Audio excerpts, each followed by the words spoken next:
ਜੀਵਨ ਜੀਵਨ ਦੇ ਵਿੱਚੋਂ ਬੜੇ ਹੀ ਪ੍ਰੇਮ ਦੇ ਨਾਲ ਗੁਰ ਇਤਿਹਾਸ ਦੀ ਕਥਾ ਸਰਵਣ ਕਰ ਰਹੇ ਹੋ। ਇਹ ਜੋ ਕਥਾ ਆਪ ਜੀ ਸੁਣ ਰਹੇ ਹੋ, ਇਹ ਸ਼੍ਰੀ ਗੁਰੂ ਨਾਨਕ ਪ੍ਰਕਾਸ਼ ਦਾ ਉੱਤਰਾਰਧ ਦਾ 51ਵਾਂ ਅਧਿਆਏ ਹੈ, ਜਾਂ ਇਉਂ ਕਹਿ ਲਓ ਕਿ ਸ਼੍ਰੀ ਗੁਰਪ੍ਰਤਾਪ ਸੂਰਜ ਗ੍ਰੰਥ ਦੀ ਚੌਥੀ ਜਿਲਦ ਹੈ, ਜਿਸ ਦੇ ਵਿੱਚ ਸਤਿਗੁਰੂ ਸ਼੍ਰੀ ਗੁਰੂ ਨਾਨਕ ਦੇਵ ਜੀ ਮਹਾਰਾਜ ਉਹਨਾਂ ਦੇ ਜੀਵਨ ਦਾ ਉਹ ਬੜਾ ਦੁਰਲੱਭ ਇਤਿਹਾਸ ਹੈ, ਜਿਸ ਵਕਤ ਉਹਨਾਂ ਨੇ ਆਪਣੀ ਜੋਤ, ਆਪਣਾ ਸਰੂਪ, ਆਪਣੀ ਜੁਗਤ ਭਾਈ ਲਹਿਣਾ ਜੀ ਦੇ ਵਿੱਚ ਟਿਕਾਈ, ਜਾਂ ਇਉਂ ਕਹਿ ਲਓ ਭਾਈ ਲਹਿਣੇ ਤੋਂ ਗੁਰੂ ਅੰਗਦ ਬਣਾਏ। ਉਹ ਬੜਾ ਹੀ ਪਿਆਰਾ ਅਤੇ ਅਨੋਖਾ ਇਤਿਹਾਸ ਚੱਲ ਰਿਹਾ, ਜਿਸ ਵਿੱਚ ਆਪ ਜੀ ਨੇ ਕੱਲ੍ਹ ਸੁਣਿਆ ਕਿ ਗੁਰੂ ਨਾਨਕ ਦੇਵ ਮਹਾਰਾਜ ਜੀ ਨੇ ਪਰਖ ਵੀ ਬੜੀ ਕਰੜੀ ਕੀਤੀ ਭਾਈ ਲਹਿਣਾ ਜੀ ਹੋਣਾ ਦੀ। ਨਾਲ ਨਾਲ ਜਿਹੜਾ ਸਿੱਖ ਜਾਂਦਾ ਹੈ ਉਹਦੇ ਸੋਟੇ ਵੀ ਵੱਜੇ ਆ, ਕਈ ਤਾਂ ਸੋਟੇ ਖਾ ਕੇ ਭੱਜ ਗਏ, ਪਰ ਭਾਈ ਲਹਿਣਾ ਜੀ ਨੇ ਸੋਟੀਆਂ ਵੀ ਸੋਟੇ ਵੀ ਖਾਧੇ। ਸੋਟੇ ਨੂੰ ਇਹ ਕੁਤਕਾ ਕਹਿ ਦਿੰਦੇ ਆ, ਨਿਹੰਗ ਸਿੰਘ ਬੋਲੇ ਵਿੱਚ ਕੁਤਕਾ ਕਹਿ ਲੈਂਦੇ ਆ, ਸੋਟਾ ਵੀ ਕਹਿ ਲੈਂਦੇ ਆ, ਇਸੇ ਨੂੰ ਆਸਾ ਵੀ ਕਹਿ ਲੈਂਦੇ ਆ। ਭਾਈ ਗੁਰਦਾਸ ਜੀ ਨੇ ਆਸਾ ਹੱਥ ਕਿਤਾਬ ਕੱਛ ਲਿਖਿਆ ਹੈ। ਇਹ ਪਰਿਆਇਵਾਚੀ ਸ਼ਬਦ ਹੁੰਦੇ ਆ, ਇੱਕੋ ਸ਼ਬਦ ਦੇ ਕਈ ਸਾਰੇ ਨਾਮ ਹੋਣੇ, ਇੱਕੋ ਹੀ। ਤਾਂ ਉਹ ਸੋਟੇ ਵੀ ਜਿਨ੍ਹਾਂ ਨੇ ਖਾਧੇ ਉਹ ਸੀ ਭਾਈ ਲਹਿਣਾ। ਪਰ ਜੰਗਲ ਵਿੱਚ ਜਾ ਕੇ ਅੱਗੇ ਗਏ ਅਤੇ ਵੇਖਿਆ ਇੱਕ ਸੀੜੀ ਪਈ ਆ, ਉਹਦੇ ਉੱਤੇ ਆਉਣ ਲੱਗਿਆ ਜਿਵੇਂ ਕੋਈ ਮੁਰਦਾ ਪਿਆ ਹੋਵੇ। ਗੁਰੂ ਨਾਨਕ ਦੇਵ ਨੇ ਆਖਿਆ, ਜੇ ਸਿੱਖੋਂ ਚੰਗਾ ਮੁਰਦੇ ਨੂੰ ਖਾਓ। ਹੁਣ ਕਿਹੜਾ ਅੱਗੇ ਵਧੇ? ਭਾਈ ਲਹਿਣੇ ਨੇ ਹੱਥ ਜੋੜ ਆਖਿਆ, ਮਹਾਰਾਜ ਕਿਰਪਾ ਕਰਕੇ ਦੱਸੋ ਕਿੱਧਰੋਂ ਸ਼ੁਰੂ ਕਰਾਂ। ਮਹਾਰਾਜ ਕਹਿੰਦੇ, ਪੈਰਾਂ ਤੋਂ ਸਿਰ ਤੱਕ। ਜਿਉਂ ਕੱਪੜਾ ਚੁੱਕਿਆ, ਦਰਅਸਲ ਉਹਦੇ ਅੰਦਰ ਕੜਾਹ ਪ੍ਰਸ਼ਾਦ ਦੇਗ ਹੈ। ਬਖਸ਼ ਲਿਆ। ਭਾਈ ਲਹਿਣਾ ਜੀ ਚਰਨਾਂ 'ਤੇ ਡਿੱਗ ਪਏ, ਪਾਤਸ਼ਾਹ ਆਪ ਦੀਆਂ ਖੇਡਾਂ ਆਪ ਹੀ ਜਾਣਦੇ ਹੋ। ਭਾਈ ਲਹਿਣੇ ਨੂੰ ਗੁਰੂ ਨਾਨਕ ਦੇਵ ਮਹਾਰਾਜ ਨੇ ਆਖਿਆ, ਭਾਈ ਲਹਿਣਿਆ ਤੇਰੇ ਵਿੱਚ ਮੈਂ ਆਪਣਾ ਆਪਾ ਟਿਕਾ ਦਿੱਤਾ, ਤੇਰੇ ਅਤੇ ਮੇਰੇ ਵਿੱਚ ਭੇਦ ਕੋਈ ਨਹੀਂ। ਤੇਰੇ ਪਿੱਛੇ ਲੱਗ ਕੇ ਪੂਰੀ ਦੁਨੀਆ ਤਰ ਗਈ, ਜੋ ਤੂੰ ਕਹਿ ਦਿੱਤਾ ਉਹ ਮੇਰਾ ਬੋਲ ਹੋ ਗਿਆ। ਐਸੇ ਮਹਾਨ ਬੋਲ ਆਖੇ ਭਾਈ ਲਹਿਣਾ ਜੀ ਨੂੰ ਲੈ ਕੇ ਵਾਪਸ ਜੰਗਲ ਤੋਂ ਧਰਮਸ਼ਾਲਾ ਜਾਣੀ ਗੁਰਦੁਆਰਾ, ਜੋ ਪਾਵਨ ਸਥਾਨ ਹੈ ਕਰਤਾਰਪੁਰ ਸਾਹਿਬ, ਗੁਰੂ ਜੀ ਉੱਥੇ ਆ ਗਏ ਆਪਣੇ ਘਰ ਵਿੱਚ। ਜਿਸ ਵਕਤ ਉੱਥੇ ਆਏ ਅਤੇ ਸਿੱਖ ਬਹੁਤ ਸਾਰੇ ਗੁਰੂ ਜੀ ਦੇ ਆਲੇ ਦੁਆਲੇ ਬੈਠੇ ਆ, ਹੱਥ ਜੋੜ ਰਹੇ ਆ, ਨਮਸਕਾਰਾਂ ਕਰ ਰਹੇ ਆ। ਗੁਰੂ ਮਹਾਰਾਜ ਜੀ ਨੇ ਉਹਨਾਂ ਸਿੱਖਾਂ ਨੂੰ ਆਖਿਆ, ਭਾਈ ਸਿੱਖੋ ਤੁਹਾਡੀ ਵੀ ਘਾਲਣਾ ਕੋਈ ਘੱਟ ਨਹੀਂ ਹੈ। ਤੁਸੀਂ ਸਾਰਿਆਂ ਨੇ ਬਹੁਤ ਸੇਵਾ ਕੀਤੀ, ਠੀਕ ਹੈ, ਭਾਈ ਲਹਿਣਾ ਜੀ ਦੀ ਬਰਾਬਰੀ ਨਹੀਂ ਹੋ ਸਕੀ, ਪਰ ਕੋਈ ਵੀ ਕਿਸੇ ਵਰਗਾ ਨਹੀਂ ਹੁੰਦਾ। ਇਹ ਪ੍ਰਮਾਤਮਾ ਦੇ ਹੁਕਮ ਵਿੱਚ ਹੀ ਹੈ। ਇਹ ਤਾਂ ਧੁਰ ਦਰਗਾਹੋਂ ਹੀ ਇਸ ਤਰ੍ਹਾਂ ਦੇ ਬਣ ਕੇ ਆਏ, ਗੁਰਿਆਈ ਦੇ ਮਾਲਕ ਹਨ। ਪਰ ਤੁਸੀਂ ਦੱਸੋ ਹੁਣ ਤੁਸੀਂ ਕੀ ਚਾਹੁੰਦੇ, ਤੁਹਾਡੀ ਕੀ ਵਿਚਾਰ ਹੈ, ਕੋਈ ਬਚਨ ਕਰੋ। ਉਹਨਾਂ ਸਿੱਖਾਂ ਨੇ ਗੁਰੂ ਨਾਨਕ ਦੇਵ ਮਹਾਰਾਜ ਨੂੰ ਬੇਨਤੀ ਕੀਤੀ, ਸੱਚੇ ਪਾਤਸ਼ਾਹ ਸਾਨੂੰ ਵੀ ਗਿਆਨ ਬਖਸ਼ ਦਿਓ। ਮਹਾਰਾਜ ਕਹਿੰਦੇ, ਕਾਹਦਾ ਗਿਆਨ? ਗਿਆਨ ਤਾਂ ਦੁਨੀਆ 'ਤੇ ਬਥੇਰੇ ਆ, ਹਰੇਕ ਚੀਜ਼ ਦਾ ਹੀ ਗਿਆਨ ਹੈ। ਸਾਧ ਸੰਗਤ ਜਿਹੜੇ ਮਰਜ਼ੀ ਸਬਜੈਕਟ ਨੂੰ ਛੇੜ ਲਓ, ਉਹਦਾ ਗਿਆਨ ਵੱਖਰਾ ਹੀ ਹੁੰਦਾ ਹੈ। ਸੱਚੇ ਪਾਤਸ਼ਾਹ ਜੀ ਸਾਨੂੰ ਆਤਮਿਕ ਗਿਆਨ ਬਖਸ਼ੋ। ਮਹਾਰਾਜ ਕਹਿੰਦੇ, ਅੱਛਾ ਕੀ ਗੱਲ? ਕਹਿੰਦੇ ਜੀ ਅਸੀਂ ਅਗਿਆਨਤਾ ਵਿੱਚ ਹਾਂ, ਸਾਨੂੰ ਆਪਣੇ ਨਿੱਜੀ ਸਰੂਪ ਦਾ, ਜਿਹਨੂੰ ਬਾਣੀ 'ਚ ਤੁਸੀਂ ਆਪਣੀ ਬਾਣੀ 'ਚ ਲਿਖਿਆ ਸਭ ਮੈਂ ਜੋਤ ਜੋਤ ਹੈ ਸੋਏ, ਸੋਹਿਲਾ ਸਾਹਿਬ ਦੀ ਬਾਣੀ ਵਿੱਚ ਆਉਂਦਾ ਸ਼ਬਦ, ਤਿਸ ਦਾ ਚਾਨਣ ਸਭ ਮੈਂ ਚਾਨਣ ਹੋਏ, ਗੁਰ ਸਾਖੀ ਜੋਤ ਪ੍ਰਗਟ ਹੋਏ। ਗੁਰੂ ਜੀ ਉਹ ਜੋਤ ਹੈ ਜਿਹੜੀ, ਉਹਦਾ ਸਾਨੂੰ ਹਜੇ ਤੱਕ ਚਮਕਾਰਾ ਨਹੀਂ ਵੱਜਿਆ। ਉਹ ਜੋਤ ਹੈ ਜਿਹੜੀ, ਉਹਦਾ ਆਪਣੇ ਆਪ ਦੇ ਵਿੱਚ ਸਾਨੂੰ ਚਮਕਾਰਾ ਵੱਜ ਜਾਏ, ਉਹਦੀ ਪ੍ਰਾਪਤੀ ਹੋ ਜਾਏ, ਉੱਥੇ ਤੱਕ ਅਸੀਂ ਪਹੁੰਚ ਜਾਈਏ। ਉਦੋਂ ਪਹਿਲਾਂ ਸਾਡੇ ਵਿੱਚ ਕਿਹੜੀਆਂ ਕਿਹੜੀਆਂ ਰੁਕਾਵਟਾਂ ਨੇ, ਕਿਹੜੇ ਕਾਰਨ ਨੇ ਜਿਹਦੇ ਕਰਕੇ ਸਾਨੂੰ ਉਹਦੀ ਅਨੁਭੂਤੀ, ਉਹਦੀ ਪ੍ਰਾਪਤੀ ਨਹੀਂ ਹੋਈ ਹੈ। ਆਪ ਜੀ ਇਹ ਮਿਹਰਬਾਨ ਪਾਤਸ਼ਾਹ ਜੀ ਸਾਨੂੰ ਕਿਰਪਾ ਕਰਕੇ ਉਹ ਦੱਸ ਦਿਓ। ਫਿਰ ਗੁਰੂ ਨਾਨਕ ਦੇਵ ਮਹਾਰਾਜ ਸੱਚੇ ਪਾਤਸ਼ਾਹ ਜੀ ਨੇ ਜੋ ਸਿੱਖਾਂ ਨੂੰ ਉਪਦੇਸ਼ ਦਿੱਤਾ ਉਹ ਅੱਜ ਦੇ ਇਸ ਪ੍ਰਕਰਨ ਵਿੱਚ ਹੈ। ਕੱਲ੍ਹ ਵੀ ਮੈਂ ਬੇਨਤੀ ਕੀਤੀ ਸੀ ਕਿ ਇਹ ਜਿਹੜਾ ਪ੍ਰਸੰਗ ਹੈ ਥੋੜ੍ਹਾ ਜਿਹਾ ਤੁਹਾਡੀ ਦਿਮਾਗ ਦੀ ਵੀ ਕਸਰਤ ਕਰਾਏਗਾ, ਜਾਣੀ ਥੋੜ੍ਹਾ ਜਿਹਾ ਡੂੰਘਾ ਹੈ। ਇਸ ਲਈ ਵੀ ਮੈਂ ਗੱਲ ਆਖੀ ਕਿਉਂਕਿ ਜੇ ਤਾਂ ਇਸ ਤਰ੍ਹਾਂ ਦੀਆਂ ਗੱਲਾਂ ਬਾਤਾਂ ਸੁਣਦੇ ਰਹੀਏ, ਆਦਤ ਪਈ ਹੋਵੇ ਫਿਰ ਸੌਖਾ ਹੈ, ਪਰ ਐਸੀਆਂ ਡੂੰਘੀਆਂ ਵਿਚਾਰਾਂ ਅੱਜ ਕੱਲ੍ਹ ਬਹੁਤ ਘੱਟ ਸੁਣਨ ਨੂੰ ਮਿਲਦੀਆਂ। ਜਦੋਂ ਕਿਤੇ ਕਰ ਦਈਏ ਤਾਂ ਲਗਭਗ ਇਸ ਤਰ੍ਹਾਂ ਦੀਆਂ ਗੱਲਾਂ ਸੁਣਨ ਨੂੰ ਮਿਲਦੀਆਂ ਜੀ, ਗੱਲ ਪਤਾ ਨਹੀਂ ਲੱਗੀ। ਪਤਾ ਤਾਂ ਨਹੀਂ ਲੱਗੀ ਕਿਉਂਕਿ ਸੁਣੀ ਨਹੀਂ ਹੁੰਦੀ ਪਹਿਲਾਂ ਉਹ ਗੱਲ, ਪਰ ਕਦੇ ਨਾ ਕਦੇ ਤਾਂ ਸ਼ੁਰੂਆਤ ਕਰਨੀ ਓ ਪਊਗੀ ਸਾਨੂੰ। ਚਲੋ ਅੱਜ ਹੀ ਸ਼ੁਰੂ ਕਰ ਲਈਏ, ਫਿਰ ਨਹੀਂ ਪਹਿਲਾਂ ਹੋਈ ਤੇ ਅੱਜ ਸਹੀ। ਛੱਡ ਕੇ ਨਹੀਂ ਭੱਜਣਾ ਆਪਾਂ ਇਸ ਵਿਚਾਰ ਨੂੰ। ਜੋ ਗੁਰੂ ਨਾਨਕ ਦੇਵ ਮਹਾਰਾਜ ਨੇ ਸਿੱਖਾਂ ਨੂੰ ਆਤਮਿਕ ਵਿਚਾਰ ਦਿੱਤੇ, ਉਹੀ ਤਾਂ ਅਸਲ ਸਿਧਾਂਤ ਹੈ, ਉਹੀ ਤਾਂ ਅਸਲ ਗੱਲ ਹੈ। ਉਹਨੂੰ ਅਸੀਂ ਛੱਡਣਾ ਨਹੀਂ। ਆਪਾਂ ਕੱਲੀ ਕੱਲੀ ਗੱਲ ਸੁਣਦੇ ਜਾਣਾ, ਸਮਝ 25% ਵੀ ਲੱਗ ਗਈ ਤਾਂ ਵੀ ਫਾਇਦਾ ਹੀ ਹੈ। ਘਟਿਆ ਤਾਂ ਨਹੀਂ ਤੁਹਾਡਾ ਕੁਝ, ਕੱਢ ਤਾਂ ਨਹੀਂ ਲਿਆ ਤੁਹਾਡੀ ਦਿਮਾਗ 'ਚੋਂ ਕੋਈ ਅਕਲ ਤੁਹਾਡੀ। ਕੁਝ ਇੱਕ ਅੱਧਾ ਬੋਲ ਤੁਹਾਨੂੰ ਸੁਣੂਗਾ, ਸਮਝ ਲੱਗੂ, ਇੱਕੇ ਲੱਗ ਜਾਏ ਸਾਰੀ ਕਥਾ 'ਚ, ਬਸ ਐਂ ਕਦੇ ਫੇਰ ਕਰਾਂਗੇ, ਦੂਜੀ ਲੱਗ ਜਾਊ, ਤੀਜੀ ਲੱਗ ਜਾਊ। ਇਸ ਤਰੀਕੇ ਬਹੁਤ ਡੂੰਘੀਆਂ ਆਤਮਿਕ ਵਿਚਾਰਾਂ ਹਨ। ਪਰ ਗੁਰੂ ਨਾਨਕ ਜੀ ਨੂੰ ਸਿੱਖਾਂ ਨੇ ਜਦ ਪੁੱਛੇ ਲਿਆ ਵੀ ਮਹਾਰਾਜ ਸਾਨੂੰ ਆਤਮਿਕ ਵਿਚਾਰ ਦੱਸੋ ਆਤਮਾ ਦੀ, ਅਤੇ ਫਿਰ ਮਹਾਰਾਜ ਉਹਨਾਂ ਨੂੰ ਜੋ ਸੁਣਾਉਂਦੇ ਆ ਔਰ ਸਿੱਖ ਜੋ ਸੁਣਦੇ ਆ ਧਿਆਨ ਨਾਲ, ਉਹ ਫਿਰ ਆਪਾਂ ਹੁਣ ਸੁਣਦੇ ਹਾਂ। ਇਕਾਗਰਤਾ ਜ਼ਰੂਰੀ ਹੈ। ਹਾਜ਼ਰੀਆਂ ਲਵਾਉਂਦੇ ਹੋਏ ਆਖੋ ਜੀ ਸਤਿਨਾਮ ਸ਼੍ਰੀ ਵਾਹਿਗੁਰੂ ਸਾਹਿਬ ਜੀਓ।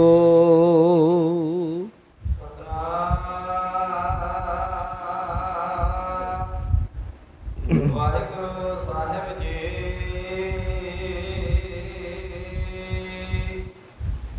ਮੁਰਦੁਰ ਤਮ ਅਗਿਆਨ ਮਹਾਨਾ। ਸਿੱਖਾਂ ਨੇ ਬੇਨਤੀ ਕੀਤੀ ਹੈ, ਸਤਿਗੁਰੂ ਗੁਰੂ ਨਾਨਕ ਦੇਵ ਜੀ ਮਹਾਰਾਜ ਸਾਨੂੰ ਜਦੋਂ ਅੰਦਰ ਨਜ਼ਰ ਮਾਰਦੇ ਹਾਂ ਅੰਦਰ ਹਨੇਰਾ ਹੀ ਹਨੇਰਾ ਹੈ, ਅੱਖਾਂ ਬੰਦ ਕਰੀਏ ਤਾਂ ਵੀ ਹਨੇਰਾ, ਮਨ ਜਿੱਧਰ ਨੂੰ ਜਾਂਦਾ ਹਨੇਰੇ ਵਿੱਚ ਹੀ ਜਾਂਦਾ ਹੈ। ਹਿਰਦੇ ਦੇ ਅੰਦਰ ਅਗਿਆਨਤਾ ਦਾ ਹਨੇਰਾ ਹੈ। ਕਿਹੜਾ ਹਨੇਰਾ? ਅਗਿਆਨਤਾ ਦਾ ਹੈ।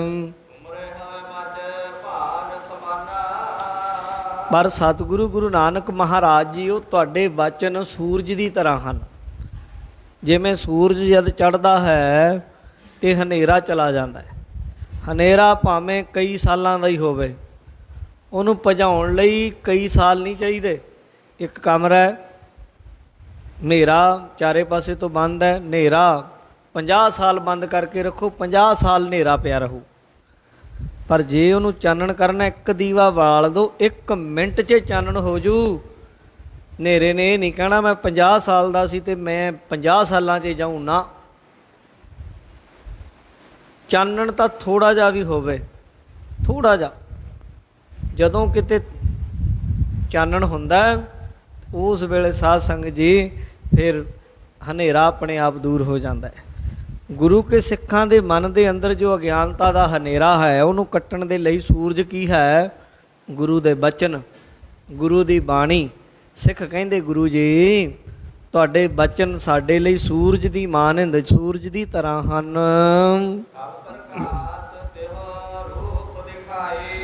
ਆਪ ਜੀ ਕਿਰਪਾ ਕਰੋ, ਅੰਦਰ ਸਾਡੇ ਚਾਨਣ ਕਰ ਦਿਓ। ਤੇ ਆਪਣਾ ਸਰੂਪ ਜਿਹੜਾ ਹੈ ਨਾ ਉਹ ਦਿਖਾ ਦਿਓ ਜੀ। ਸੁਨ ਕੈ ਸ੍ਰੀ ਪ੍ਰਭ ਗਿਰਹ ਲਾਈ। ਗੁਰੂ ਨਾਨਕ ਦੇਵ ਮਹਾਰਾਜ ਨੇ ਜਦੋਂ ਸਿੱਖਾਂ ਦੀ ਅਭਿਲਾਖਾ ਦੇਖੀ, ਸਿੱਖਾਂ ਨੂੰ ਗੁਰੂ ਨਾਨਕ ਸਾਹਿਬ ਨੇ ਫਿਰ ਉਹਨਾਂ ਦੀ ਇੱਛਾ ਜਦੋਂ ਇਹ ਦੇਖੀ ਨਾ ਕਿ ਇਹ ਆਤਮਿਕ ਵਿਚਾਰ ਸੁਣਨੀ ਚਾਹੁੰਦੇ ਆ, ਫਿਰ ਗੁਰੂ ਨਾਨਕ ਮਹਾਰਾਜ ਨੇ ਆਖਿਆ ਹੋ ਸੁਨ ਮਹਿਤ ਭਾਗੇ ਭੇਖਾ। ਕਹਿੰਦੇ ਸਿੱਖੋ, ਉਹ ਭਾਈ ਭਾਗਾਂ ਵਾਲੇ ਹੋ ਤੁਸੀਂ, ਤੁਹਾਡੇ ਵੱਡੇ ਭਾਗ ਨੇ ਜੋ ਤੁਸੀਂ ਆਤਮਿਕ ਵਿਚਾਰ ਸੁਣਨੀ ਚਾਹੁੰਦੇ ਹੋ। ਨਹੀਂ ਤੇ ਲੋਕੀ ਜ਼ਿਆਦਾਤਰ ਸਾਧ ਸੰਗਤ ਜੀ ਇੱਧਰ ਉੱਧਰ ਦੀਆਂ ਗੱਲਾਂ ਸੁਣਦੇ। ਤੁਸੀਂ ਦੇਖੋ ਕੋਈ ਅੱਜ ਉਹੀ ਬਾਬਾ, ਉਹੀ ਭਾਈ, ਉਹੀ ਸਾਡੀ ਨਜ਼ਰ 'ਚ ਗੁਣੀ ਗਿਆਨੀ ਹੈ ਜਿਹੜਾ ਨਿੰਦਿਆ ਜੀ ਚੁਗਲੀ ਜੀ ਕਰਕੇ ਚੱਲ ਜਾਏ, ਬੜੀ ਸ਼ੇਰ ਕਰਨਗੇ ਵੀ ਇਹਨੇ ਪਤਾ ਨਹੀਂ। ਉਹ ਇਹ ਤੇ ਹਰੇਕ ਖੁੰਡ ਤੇ ਚਰਚਾ ਹੋ ਰਹੀ ਹੈ ਚੁਗਲੀਆਂ ਦੀ, ਲੀਡਰਾਂ ਦੀ। ਜਿੱਥੇ ਮਰਜ਼ੀ ਜਿਹੜੇ ਮਰਜ਼ੀ ਮੋੜ ਤੇ ਬੈਠੇ ਚਾਰ ਬੰਦੇ ਗੱਲਾਂ ਕਰ ਰਹੇ, ਲੀਡਰਾਂ ਦੀਆਂ ਗੱਲਾਂ ਕਰਦੇ ਆ, ਨਿੰਦਿਆ ਕਰਦੇ ਆ।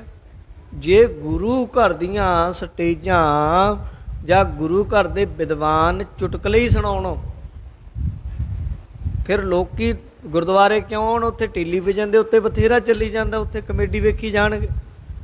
ਗੁਰੂ ਘਰ ਦਾ ਕੰਮ ਇਹ ਨਹੀਂ।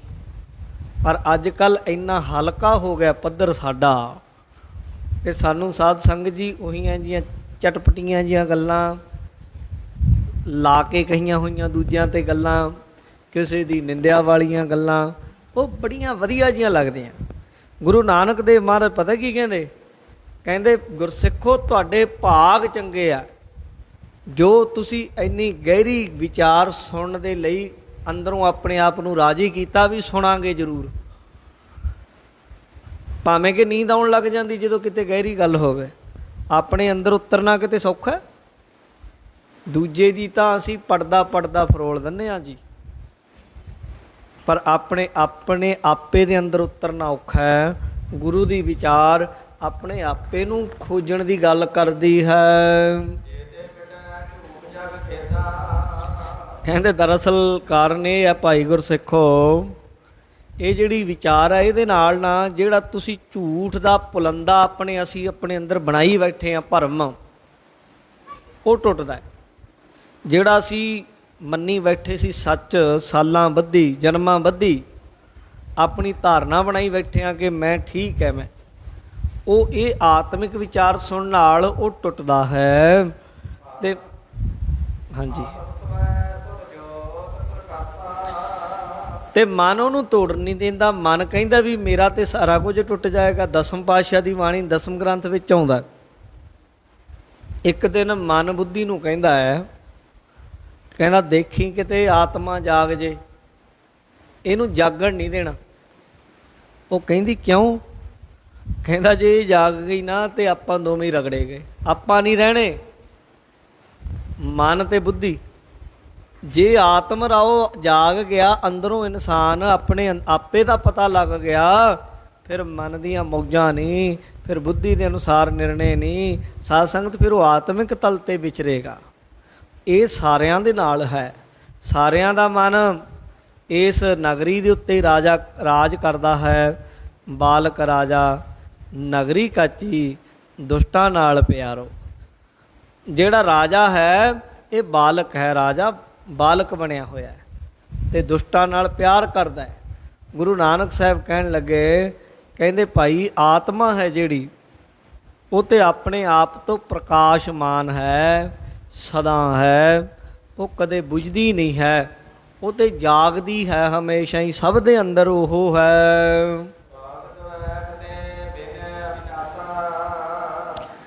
ਤੇ ਜਿਹੜੀ ਆਤਮ ਹੈ ਉਹਨੂੰ ਕਿਸੇ ਨਾਲ ਮੋਹ ਨਹੀਂ, ਕਿਸੇ ਨਾਲ ਈਰਖਾ ਨਹੀਂ। ਹੁਣ ਅਸੀਂ ਆਖਾਂਗੇ ਦੇਖੋ ਆਪਣੇ ਅੰਦਰ, ਸਾਡੇ ਸਾਰਿਆਂ ਦੇ ਅੰਦਰ, ਬੰਦੇ ਦੇ ਅੰਦਰ ਕਿਸੇ ਦੇ ਪ੍ਰਤੀ ਮੋਹ ਹੁੰਦਾ ਹੈ, ਕਿਸੇ ਦੇ ਨਾਲ ਦੁਆਇਸ਼ ਈਰਖਾ ਹੁੰਦੀ ਹੈ।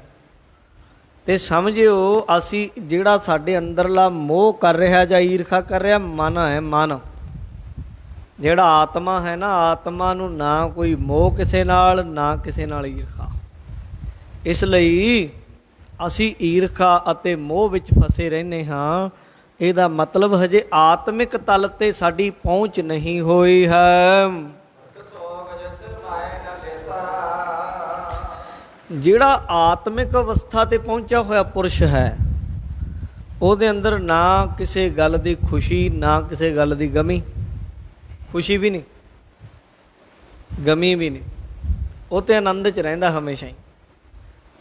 ਜੋ ਮਰਜ਼ੀ ਆ ਜਾਏ ਉਹ ਖੁਸ਼ ਨਹੀਂ ਹੁੰਦਾ ਵੀ ਮੇਰੇ ਕੋਲ, ਜੋ ਮਰਜ਼ੀ ਚਲਾ ਜਾਏ ਹਾਏ ਹਾਏ ਮਰ ਗਿਆ ਮਰ ਗਿਆ ਮਰ ਗਿਆ ਵੀ ਨਹੀਂ ਕਰਦਾ ਨਾ।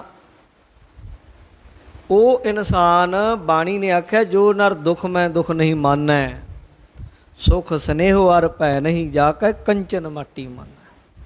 ਉਹ ਅਵਸਥਾ ਹੋਣੀ ਗਿਆਨੀ ਦੀ ਅਵਸਥਾ ਹੈ ਜੀ। ਜਨਮ ਮਰਨ ਕੋ ਨਹੀਂ ਕਲੇਸਾ ਗੁਰੂ ਨਾਨਕ ਦੇਵ ਮਹਾਰਾਜ ਕਹਿੰਦੇ, ਸਿੱਖੋ, ਜਿਸ ਗੁਰਸਿੱਖ ਨੇ ਉਸ ਆਪਣੀ ਆਤਮਾ ਨੂੰ ਜਾਣ ਲਿਆ, ਉਹਨੂੰ ਜਨਮ ਅਤੇ ਮਰਨ ਦਾ ਜਿਹੜਾ ਝੰਜਟ ਪਿਆ ਨਾ, ਕਲੇਸ਼ ਛਿੜਿਆ ਹੋਇਆ, ਜੰਮ ਗਏ ਮਰ ਗਏ, ਜੰਮ ਗਏ ਮਰ ਗਏ, ਬਹੁਤ ਔਖਾ ਕੰਮ ਹੈ। ਸਾਨੂੰ ਤਾਂ ਲੱਗਦਾ ਸੌਖਾ। ਜਨਮ ਦੀ ਘਟਨਾ ਇੰਨੀ ਖਤਰਨਾਕ, ਇੰਨੀ ਦੁੱਖ ਰੂਪ ਹੈ ਕਿ ਬੰਦਾ ਯਾਦ ਨਹੀਂ ਰੱਖਦਾ। ਤੁਸੀਂ ਪਿੱਛੇ ਚੱਲ ਜਾਓ, ਤੁਹਾਨੂੰ ਜ਼ਿਆਦਾ ਤੋਂ ਜ਼ਿਆਦਾ ਗੱਲਾਂ ਯਾਦ ਹੋਣਗੀਆਂ। ਬਹੁਤ ਸਿਆਣਾ ਬੱਚਾ ਉਹ 5 ਸਾਲ ਤੱਕ ਦੀਆਂ ਗੱਲਾਂ ਯਾਦ ਹੋਣਗੀਆਂ, 5 ਸਾਲ ਬਚਪਨ ਦੀਆਂ, ਉਦੋਂ ਪਿੱਛੇ ਨਹੀਂ ਜਾਂਦਾ, ਯਾਦ ਨਹੀਂ ਰੱਖਦਾ। ਕਿਉਂ? ਕਿਉਂਕਿ ਉਹਦਾ ਜਿਹੜਾ ਮਨ ਹੈ, ਉਹਨੂੰ ਪਤਾ ਕਿਹੜੇ ਅੰਧਕਾਰ 'ਚੋਂ ਆਇਆ ਨਿਕਲ ਕੇ। ਉੱਥੇ ਸੁੰਨ ਸੀ, ਉੱਥੇ ਇਉਂ ਕਹਿ ਲਓ ਕਿ ਉੱਥੇ ਇੰਨਾ ਪਰੇਸ਼ਾਨ ਸੀ ਕਿ ਬੰਦਾ ਕਈ ਵਾਰੀ ਬਹੁਤ ਦੁੱਖ ਦੀ ਗੱਲ ਹੁੰਦਾ ਨਾ, ਉਹਨੂੰ ਯਾਦ ਵੀ ਨਹੀਂ ਕਰਦਾ, ਉਹ ਸਮੇਂ ਨੂੰ ਯਾਦ ਨਹੀਂ ਰੱਖਦਾ। ਮਹਾਰਾਜ ਕਹਿੰਦੇ ਜਨਮ ਲੈਣਾ ਵੀ ਬੜਾ ਦੁੱਖ ਦੇਣ ਵਾਲੀ ਘਟਨਾ ਹੈ, ਮਰਨਾ ਵੀ ਸੌਖਾ ਨਹੀਂ। ਯੋਗ ਮਤ ਦੇ ਅਗਰ ਗ੍ਰੰਥ ਪੜ੍ਹੀਏ, ਉਹਨਾਂ 'ਚ ਲਿਖਿਆ, ਜਦੋਂ ਕੋਈ ਬੰਦਾ ਮਰਦਾ, ਇੱਕ ਵਿਸ਼ਈ ਬੰਦਾ, ਇੰਨਾ ਜ਼ਿਆਦਾ ਮੌਤ ਦਾ ਦਰਦ ਹੈ ਜਿਵੇਂ 100 ਬਿੱਛੂ ਇਕੱਠਾ ਹੀ ਡੰਗ ਮਾਰ ਦੇਵੇ। ਕਦੇ ਇੱਕ ਬਿੱਛੂ ਕਿਸੇ ਦੇ ਡੰਗ ਮਾਰੇ ਨੇ ਤੇ ਬੰਦਾ ਚੀਕਾਂ ਕਢਾ ਦਿੰਦਾ ਜੀ ਬੰਦੇ ਦੀਆਂ। ਤਕੜੇ ਤੋਂ ਤਕੜਾ ਪਹਿਲਵਾਨ ਬੰਦਾ ਵੀ ਕਹਿ ਲਓ ਕਿ ਦਰਖਤਾਂ ਨੂੰ ਦੰਦੀਆਂ ਵੱਢਦਾ ਫਿਰੂਗਾ, ਜੇ ਕਿਤੇ ਬਿੱਛੂ ਤਕੜਾ ਡੰਗ ਮਾਰ ਦੇਵੇ ਜ਼ਹਿਰੀਲਾ, ਹੋ ਸਕਦਾ ਮੌਤ ਵੀ ਹੋ ਜਾਏ ਬੰਦੇ ਦੀ। ਪਰ ਜੇ 100 ਬਿੱਛੂ ਇਕੱਠਾ ਹੀ ਡੰਗ ਮਾਰ ਦੇਵੇ, ਕਿੰਨਾ ਦਰਦ ਹੈ। ਬਾਬਾ ਫਰੀਦ ਨੇ ਬਾਣੀ 'ਚ ਲਿਖਿਆ, ਉਹਦਾ ਬਾਬਾ ਫਰੀਦ ਨੇ ਬਾਣੀ 'ਚ ਲਿਖਿਆ, ਕਹਿੰਦੇ ਫਰੀਦਾ ਜਿਤ ਦਿਹਾੜੇ ਧਨਵਰੀ ਸਾਹੇ ਲਏ ਲਿਖਾਏ, ਮਲਕ ਜੀ ਕੰਨੀ ਸੁਣੀ ਦਾ ਮੂੰਹ ਦਿਖਾਲੇ ਆਏ, ਜਿੰਦ ਨਿਮਾਣੀ ਕੱਢੀਏ ਹੱਡਾਂ ਕੂ ਕੜਕਾਏ।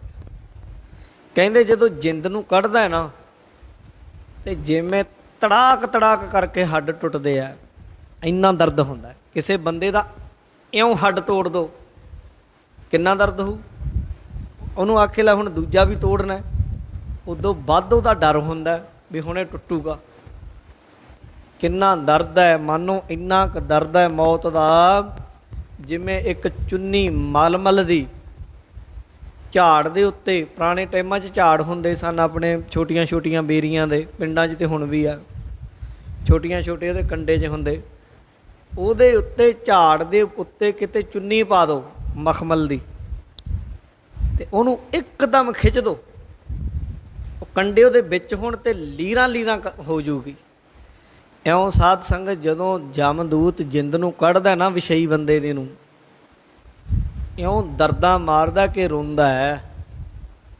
ਪਰ ਬਾਣੀ 'ਚ ਇਹ ਵੀ ਲਿਖ ਦਿੱਤਾ ਵੀ ਦੱਸ ਨਹੀਂ ਸਕਦਾ। ਜਿਤ ਵੇਲਾ ਦੇ ਬਿਨਸੀ ਤਿਤ ਵੇਲਾ ਕਹਿਸਨ ਪ੍ਰੇਤ, ਪਕੜ ਚਲਾਏ ਨ ਦੂਤ ਜਮ ਕਿਸੈ ਨਾ ਦੇਨੀ ਭੇਟ। ਆਸਾ ਕੀ ਵਾਰ ਵਿੱਚ ਆਪੀ ਨੇ ਭੋਗ ਭੋਗ ਕੈ, ਹੋਏ ਭਸਮੜ ਭੌਰ ਸਿਧਾਇਆ, ਵੱਡਾ ਹੋਆ ਦੁਨੀਦਾਰ ਗਲ ਸੰਗਲ ਧੱਤ ਚਲਾਇਆ। ਗਲ 'ਚ ਸੰਗਲ ਪਾ ਕੇ ਖਿੱਚ ਕੇ ਲਿਜਾਂਦੇ। ਅੱਗੇ ਕਰਨੀ ਕੀਰਤ ਵਾਚੀਐ, ਬਹਿ ਲੇਖਾ ਕਰ ਸਮਝਾਇਆ, ਥੌ ਨਾ ਹੋਵੀ ਪੌ ਦੀ। ਪੈਂਦੀਆਂ ਨੂੰ ਜੁੱਤੀਆਂ ਨੂੰ ਥੌ ਨਹੀਂ ਲੱਭਦੀ, ਥੌ ਨਾ ਹੋਵੀ ਪੌ ਦੀ। ਹੁਣ ਸੁਣੀਐ ਕਿਆ ਰੁਆਇਆ, ਮਨ ਅੰਧੇ ਜਨਮ ਗਵਾਇਆ। ਤਾਂ ਇਹ ਦਸ਼ਾ ਹੁੰਦੀ ਹੈ ਵਿਸ਼ਈ ਬੰਦਿਆਂ ਦੀ, ਗੁਰੂ ਨਾਨਕ ਦੇਵ ਮਹਾਰਾਜ ਸਮਝਾ ਰਹੇ, ਕਹਿੰਦੇ ਜਦੋਂ ਬੰਦਾ ਜਿੰਨਾ ਸਮਾਂ ਆਤਮਿਕ ਤੌਰ 'ਤੇ ਜਾਗਿਆ ਨਹੀਂ, ਆਪਣੇ ਆਪੇ ਨੂੰ ਜਾਣਿਆ ਨਹੀਂ ਨਾ, ਜਾਗੂਗਾ ਨਾਮ ਜਪ ਕੇ ਸਿਮਰਨ ਨਾਲ, ਗੁਰੂ ਦੀ ਕਿਰਪਾ ਨਾਲ। ਅਤੇ ਜੇ ਗੁਰੂ ਦੀ ਕਿਰਪਾ ਨਹੀਂ ਪ੍ਰਾਪਤ ਕੀਤੀ, ਨਾਮ ਨਹੀਂ ਜਪਿਆ, ਸਿਮਰਨ ਨਾ ਕੀਤਾ, ਪ੍ਰਮਾਤਮਾ ਆਤਮਾ ਨੂੰ ਜਾਣਿਆ ਹੀ ਨਾ, ਉਹਦਾ ਆਇਆ ਗਿਆ ਐਵੇਂ ਹੀ ਆ। ਬਾਣੀ 'ਚ ਲਿਖਿਆ, ਜਿਨੀ ਐਸਾ ਹਰ ਨਾਮ ਨਾ ਚੇਤਿਓ ਸੇ ਕਾਹੇ ਜਗ ਆਏ ਰਾਮ ਰਾਜੇ। ਇਹ ਮਾਨਸ ਜਨਮ ਦੁਲੰਭ ਹੈ, ਨਾਮ ਬਿਨਾ ਬਿਰਥਾ ਸਭ ਜਾਏ। ਹੁਣ ਵੱਤਾ ਹੈ, ਹਰ ਨਾਮ ਨਾ ਬੀਜਿਓ, ਅੱਗੇ ਭੁੱਖਾ ਕਿਆ ਖਾਏ। ਮਨਮੁੱਖਾਂ ਨੂੰ ਫਿਰ ਜਨਮ ਹੈ, ਨਾਨਕ ਹਰ ਪਾਏ। ਫਿਰ ਆਊਗਾ, ਮੁੜ ਮੁੜ ਕੇ ਆਊਗਾ। ਜੰਮੈ ਮਰੈ, ਮਰੈ ਫਿਰ ਜੰਮੈ, ਬਹੁਤ ਸਜਾਏ ਪਿਆ ਦੇਸ਼ ਲੰਮੈ। ਇਉਂ ਸਾਧ ਸੰਗਤ ਗੁਰੂ ਨਾਨਕ ਦੇਵ ਮਹਾਰਾਜ ਕਹਿਣ ਲੱਗੇ, ਕਹਿੰਦੇ ਸਿੱਖੋ, ਜਨਮ ਮਰਨ ਦਾ ਦੁੱਖ ਸਿਰ 'ਤੇ ਖੜਾ ਹੀ ਰਹਿੰਦਾ ਹੈ। ਆਤਮਾ ਦੀ ਜਿਹਨੂੰ ਪਤਾ ਨਹੀਂ, ਅਨੁਭੂਤੀ ਨਹੀਂ, ਪ੍ਰਾਪਤੀ ਨਹੀਂ ਹੋਈ।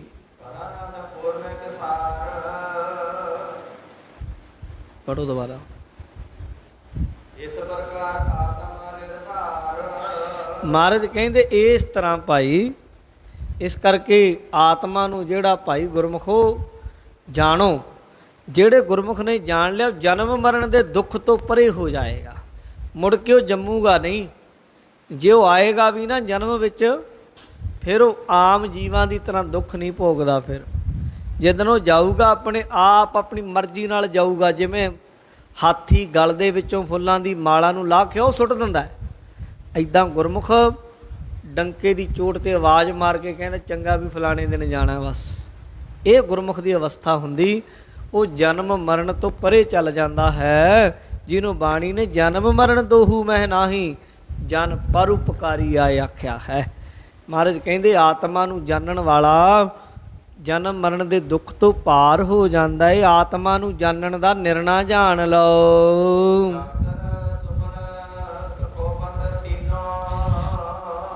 ਹੁਣ ਥੋੜੀ ਜੀ ਹੋਰ ਅੱਗੇ ਡੂੰਘੀ ਲੰਘੀ ਗੱਲ। ਕਹਿੰਦੇ ਮਹਾਰਾਜ ਜੀ, ਸਿੱਖ ਕਹਿੰਦੇ ਗੁਰੂ ਜੀ, ਉਹਨੂੰ ਜਾਣਿਆ ਕਿਵੇਂ ਜਾਊ? ਗੱਲ ਤੇ ਵੀ ਆ। ਤੁਸੀਂ ਤਾਂ ਕਹਿ ਦਿੱਤਾ ਜਾਣੋ ਆਤਮਾ ਨੂੰ, ਪਰ ਕਿਵੇਂ? ਗੁਰੂ ਜੀ ਕਹਿੰਦੇ ਵੀ ਬੰਦੇ ਦੀਆਂ 3 ਅਵਸਥਾਵਾਂ ਨੇ, ਜਾਂ 3 ਸਟੇਜਾਂ ਨੇ ਜਿਨ੍ਹਾਂ ਵਿੱਚ ਬੰਦਾ ਵਿਚਰਦਾ। 3 ਸਥਿਤੀਆਂ। ਕਿਹੜੀਆਂ ਕਿਹੜੀਆਂ? ਕਹਿੰਦੇ ਇੱਕ ਜਾਗਰਤ ਕਹਿ ਦਿੰਦੇ, ਜਾਗਦਾ ਜਦੋਂ। ਦੂਜਾ ਸੁਪਨ ਅਵਸਥਾ, ਜਦੋਂ ਸੌਂ ਜਾਂਦਾ ਸੁਪਨੇ ਲੈਂਦਾ। ਤੀਜੀ ਉਹ ਸਟੇਜ ਹੈ ਜਿੱਥੇ ਸੁਪਨੇ ਵੀ ਰੁਕ ਜਾਂਦੇ, ਜਿੱਥੇ ਜਾ ਕੇ ਬਿਲਕੁਲ ਬੰਦਾ ਕਹਿ ਲਓ ਬਹੁਤ ਗੂੜੀ ਨੀਂਦ 'ਚ ਚਲਾ ਜਾਂਦਾ ਹੈ। ਉਹਨੂੰ ਸਖੋਪਤ ਕਿਹਾ ਸ਼ਾਸਤਰਕਾਰਾਂ ਨੇ। ਇਉਂ ਦੂਜੇ ਤੁਹਾਡੇ ਬਿਲਕੁਲ ਦੇਸੀ ਲਫ਼ਜ਼ਾਂ 'ਚ ਮੈਂ ਸਮਝਾ ਰਿਹਾ, ਉਹ ਇਹ ਹੈ ਵੀ ਬਹੁਤ ਗਾੜੀ ਨੀਂਦ। ਇੱਕ ਤਾਂ ਆਹ ਜਿਹੜੀ ਆਪਾਂ ਜਾਗਦੇ ਹਾਂ ਸਟੇਜ ਆ ਸਾਡੀ, ਤੁਰੇ ਫਿਰਦੇ ਜਾਗਦੇ। ਦੂਜੀ ਸੁਪਨੇ 'ਚ ਜਦੋਂ ਸੌਂ ਗਏ ਸੁਪਨੇ ਆ ਰਹੇ। ਤੀਜੀ ਸੁਪਨੇ ਵੀ ਰੁਕ ਗਏ। 3 ਸਟੇਜਾਂ ਨੇ, ਜਾਗਰਤ, ਸੁਪਨ ਅਤੇ ਸਖੋਪਤੀ। ਇਨਕੋ ਨੀਕੇ ਸਾਖੀ ਤਿੰਨੋ। ਕਹਿੰਦੇ ਜੀ ਫਿਰ ਇਹ ਤਿੰਨਾਂ 'ਚੋਂ ਆਤਮਾ ਕਿਹੜੀ ਆ? ਮਹਾਰਾਜ ਕਹਿੰਦੇ ਤਿੰਨਾਂ 'ਚ ਨਹੀਂ ਹੈ। ਤਿੰਨੇ ਨਹੀਂ, ਤਿੰਨਾਂ ਨੂੰ ਜਿਹੜਾ ਦੇਖਦਾ ਹੈ। ਕਹਿੰਦੇ ਜੀ ਉਹ ਕਿਵੇਂ? ਗੁਰੂ ਜੀ ਕਹਿੰਦੇ ਦੇਖੋ, ਜਦੋਂ ਤੁਸੀਂ ਜਾਗਦੇ ਹੋ, ਬਿਲਕੁਲ ਆਪਾਂ ਹੁਣ ਜਾਗਦੇ ਹਾਂ ਨਾ,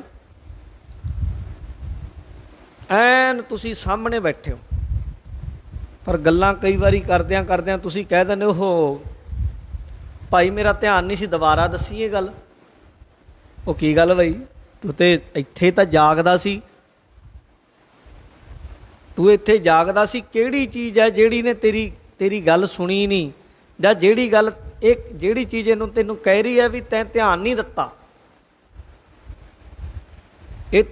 ਇਸ ਤੋਂ ਪਤਾ ਲੱਗਦਾ ਹੈ, ਭਾਵੇਂ ਅੱਖਾਂ ਖੁੱਲੀਆਂ, ਕੰਨ ਖੁੱਲੇ, ਸਰੀਰ ਦੇ ਇੰਦਰੇ ਅੰਗ ਪ੍ਰਤੰਗ ਬਿਲਕੁਲ ਸਾਵਧਾਨ ਹਨ, ਪਰ ਕੋਈ ਅੰਦਰ ਇੱਕ ਚੀਜ਼ ਹੈ ਜਿਹੜੀ ਇਹ ਅੰਗਾਂ ਤੋਂ, ਪ੍ਰਤੰਗਾਂ ਤੋਂ, ਅੱਖਾਂ ਤੋਂ ਵੀ ਪਾਰ ਹੈ।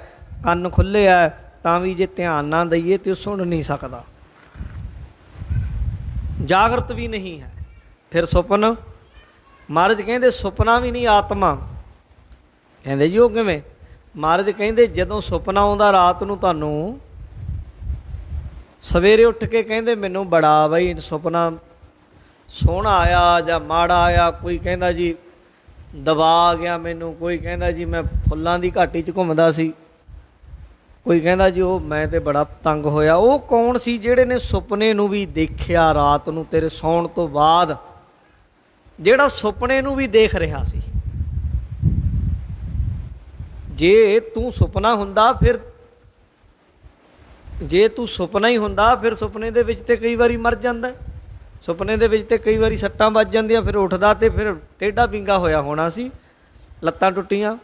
ਪਰ ਨਹੀਂ, ਸੁਪਨੇ ਦੇ ਵਿੱਚ ਵੀ ਜਿਹੜਾ ਸੁਪਨੇ ਨੂੰ ਵੀ ਵੇਖਦਾ ਹੈ ਉਹ ਆਤਮਾ। ਜੇ ਕਹਿੰਦੇ ਸੁਪਨੇ ਤੋਂ ਅੱਗੇ ਗੂੜੀ ਜਿਹਨੂੰ ਕਹਿੰਦੇ ਹਨ ਸੁਖੋਪਤ, ਉਹ ਵੀ ਤੂੰ ਨਹੀਂ। ਸਿੱਧ ਕਿਵੇਂ ਹੁੰਦਾ ਹੈ? ਜਦੋਂ ਬਹੁਤ ਜ਼ਿਆਦਾ ਗੂੜੀ ਨੀਂਦ ਆਈ ਹੁੰਦੀ ਹੈ ਕਈ ਵਾਰ, ਤੇ ਫਿਰ ਉਦੋਂ ਉੱਠ ਕੇ ਆਖੀਦਾ ਬੜੀ ਗੂੜੀ ਨੀਂਦ ਆਈ, ਬੜਾ ਆਨੰਦ ਆ ਗਿਆ। ਉਹ ਕੌਣ ਸੀ ਜਿਹੜਾ ਆਨੰਦ ਲੈ ਰਿਹਾ ਸੀ? ਤੂੰ ਤਾਂ ਸੁੱਤਾ ਪਿਆ ਸੀ। ਤਾਂ ਉਹ ਆਤਮਾ ਪਿੱਛੇ ਤਿੰਨਾਂ ਦੇ, ਸੁਪਨ, ਜਾਗਰਤ, ਸੁਪਨ ਅਤੇ ਸੁਖੋਪਤ, ਤਿੰਨੇ ਅਵਸਥਾ ਦੇ ਪਿੱਛੇ ਜਿਹੜਾ ਸਾਖਸ਼ੀ ਹੈ, ਜਿਹੜਾ ਦੇਖਣ ਵਾਲਾ ਦ੍ਰਿਸ਼ਟਾ ਹੈ, ਉਹ ਤੇ ਆਤਮਾ ਹੈ। ਪਰ ਬੰਦਾ ਸਮਝਦਾ ਮੈਂ ਤੁਰਿਆ ਫਿਰਦਾ, ਮੈਂ ਪਤਾ ਨਹੀਂ ਜਾਗਦਾ। ਜਿਹੜਾ ਆਹ ਸਰੀਰ ਹੈ ਇਹ ਵੀ ਦੱਸੂਗੇ ਅੱਗੇ ਨਾ। ਤੇ ਕਹਿੰਦੇ ਤਿੰਨ ਅਵਸਥਾ ਤੇਰੀਆਂ, ਤੂੰ ਨਹੀਂ ਆ ਇਹ। ਜਾਗਰਤ, ਸੁਪਨ ਅਤੇ ਸੁਖੋਪਤ ਤਿੰਨ ਹਨ, ਤੂੰ ਨਹੀਂ ਹੈ। ਆਤਮਾ ਇਹਨਾਂ ਤਿੰਨਾਂ ਦਾ ਸਾਖਸ਼ੀ ਹੈ। ਸਾਖਸ਼ੀ ਕੀ ਹੁੰਦਾ ਹੈ? ਜਿਵੇਂ ਤਿੰਨ ਬੰਦੇ ਕੰਮ ਕਰ ਰਹੇ ਆ, ਚੌਥਾ ਬੰਦਾ ਉਹਨਾਂ ਨੂੰ ਦੇਖ ਰਿਹਾ ਪਿੱਛੇ ਬੈਠਾ। ਜਿਹੜੇ ਨੇ ਚੰਗਾ ਕੰਮ ਕੀਤਾ ਉਹ ਵੀ ਉਹਨੇ ਦੇਖ ਲਿਆ, ਮਾੜਾ ਕੀਤਾ ਉਹ ਵੀ ਦੇਖ ਲਿਆ, ਜਿਵੇਂ ਮਰਜ਼ੀ ਕੀਤਾ। ਉਹ ਚੌਥਾ ਪਿੱਛੇ ਬੈਠਾ, ਉਹ ਨਿਰਲੇਪ ਹੈ। ਉਹ ਤਿੰਨੇ ਕੰਮ ਕਰ ਰਹੇ। ਮਹਾਰਾਜ ਕਹਿੰਦੇ ਗੁਰੂ ਨਾਨਕ ਸਾਹਿਬ ਸਿੱਖੋ, ਜਿਹੜਾ ਆਤਮਾ ਹੈ ਉਹ ਤਿੰਨੇ ਅਵਸਥਾ ਨੂੰ ਦੇਖਦਾ। ਜਾਗਰਤ ਨੂੰ ਵੀ ਦੇਖੀ ਜਾਂਦਾ, ਜਾਗਦਿਆਂ ਕੀ ਕੀਤਾ ਉਹਨੂੰ ਯਾਦ ਕਰ ਲੈਂਦਾ। ਸੁਪਨੇ 'ਚ ਉਹੀ ਸੰਸਕਾਰ ਆ ਜਾਂਦੇ, ਸੁਪਨਿਆਂ 'ਚ ਕੀ ਕੀਤਾ ਉਹ ਵੀ ਯਾਦ ਹੈ, ਉਹਦੇ ਪਤਾ ਉਹਨੂੰ ਵੀ ਇਹਨੇ ਆਹ ਕੀਤਾ। ਇਸ ਲਈ ਤਿੰਨੇ ਅਵਸਥਾਵਾਂ ਦਾ, ਤਿੰਨੇ ਸਟੇਜਾਂ ਦਾ ਸਾਖਸ਼ੀ ਹੈ ਆਤਮਾ ਹੈ, ਜੋ ਉਹ ਸਦਾ ਨਿਰਲੇਪ ਹੈ। ਉਹ ਸਭ ਤੋਂ ਨਿਆਰਾ ਹੈ, ਉਹਨੂੰ ਕੁਝ ਵੀ ਲੈਣਾ ਨਹੀਂ ਨਾ। ਉਹਨੂੰ ਤੇਰੇ ਸਰੀਰ ਨਾਲ ਜੋ ਤੂੰ ਜਾਗਰਤ ਅਵਸਥਾ 'ਚ ਕੀਤਾ, ਸੁਪਨੇ 'ਚ ਕੀਤਾ ਜਾਂ ਸੁਖੋਪਤ 'ਚ ਤੂੰ ਰਿਹਾ ਨਾ, ਉਹ ਤਿੰਨਾਂ ਤੋਂ ਹੀ ਨਿਆਰਾ ਹੈ, ਵੱਖਰਾ ਹੈ ਭਾਈ। ਕਹਿੰਦੇ ਉਹ ਤੇਰਾ ਰੂਪ ਹੈ। ਪਹਿਲਾ ਤਰੀਕਾ ਤੇ ਇਹ ਆਤਮਾ ਨੂੰ ਜਾਣਨ ਦਾ। ਜੇ ਅਸੀਂ ਜਾਣੀ ਥੋੜ੍ਹੇ ਥੋੜ੍ਹੇ ਜਾਗਣ ਲੱਗ ਜਾਈਏ ਨਾ, ਵੀ ਜਦੋਂ ਸਰੀਰ ਕੰਮ ਕਰ ਰਹੇ ਆ, ਕਰੀ ਜਾ ਰਿਹਾ, ਹੱਥ ਆਪਣੇ ਕੰਮ ਕਰ ਰਹੇ ਆ, ਪੈਰ ਆਪਣਾ ਕਰ ਰਹੇ, ਕਰੀ ਜਾਂਦੇ, ਅੰਦਰਲੀ ਜਿਹੜੀ ਅੰਦਰਲੀ ਆ ਉਹ ਨਹੀਂ ਜਾਗਦੀ ਰਹੇ ਵੀ ਮੈਂ ਅੰਦਰਲੇ ਨੂੰ ਦੇਖਣਾ ਕਿਹੜਾ। ਸੌਣ ਲੱਗਿਆਂ ਵੀ ਜਦੋਂ ਰਾਤ ਨੂੰ ਸੁਪਨਾ ਵੀ ਆਵੇ ਉਦੋਂ ਵੀ ਰੋਜ਼ ਰੋਜ਼ ਦੇਖਣਾ। ਰੋਜ਼ ਅਭਿਆਸ ਕਰੋਗੇ ਤਾਂ ਕਈ ਵਾਰ ਪਤਾ ਲੱਗਣ ਲੱਗ ਜਾਂਦਾ ਸੁਪਨਾ ਦੇਖਣ ਵਾਲਾ ਕੌਣ ਹੈ। ਮੈਂ ਸੁਪਨਾ ਨਹੀਂ, ਜਾਂ ਸੁਪਨਾ ਸੰਸਕਾਰਾਂ ਦਾ ਚੱਲ ਰਿਹਾ ਹੈ ਅਤੇ ਸੂਖਸ਼ਮ ਸਰੀਰ ਕਰ ਰਿਹਾ ਹੈ। ਜਦੋਂ ਇਉਂ ਕਰੋਗੇ, ਕਰਦੇ ਕਰਦੇ ਅਭਿਆਸ, ਫਿਰ ਚੌਥੀ ਜਿਹੜੀ ਤਿੰਨਾਂ ਅਵਸਥਾ ਤੋਂ ਹੈ ਆਤਮਾ ਹੈ, ਉਹਨੂੰ ਪ੍ਰਾਪਤ ਕਰ ਸਕਦੇ। ਇਹ ਵੀ ਇੱਕ ਤਰੀਕਾ ਹੈ।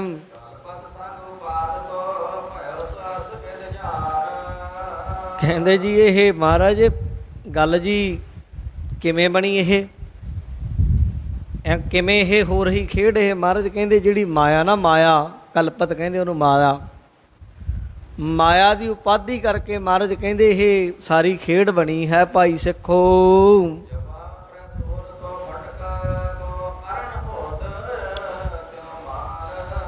ਕਹਿੰਦੇ ਜਿਵੇਂ ਇੱਕ ਫਟਕ ਮਣੀ ਕਹਿ ਦਿੰਦੇ, ਫਟਕ ਹੀਰਾ ਕੱਚੇ ਹੁੰਦਾ। ਉਹ ਕੱਚ ਨੂੰ ਜਿਹੜੀ ਚੀਜ਼ 'ਤੇ ਲਾਲ ਰੰਗ 'ਤੇ ਰੱਖ ਦਿਓ ਲਾਲ ਰੰਗ ਦਾ ਹੋ ਜਾਂਦਾ, ਪੀਲੇ ਰੰਗ 'ਤੇ ਰੱਖ ਦਿਓ ਪੀਲੇ ਦਾ ਹੋ ਜਾਂਦਾ, ਜਿਹੜੇ ਫੁੱਲ ਦੇ ਨੇੜੇ ਲਾ ਦਿਓ ਉਹਦਾ ਹੀ ਰੰਗ ਉਹ ਲੈ ਲੈਂਦਾ।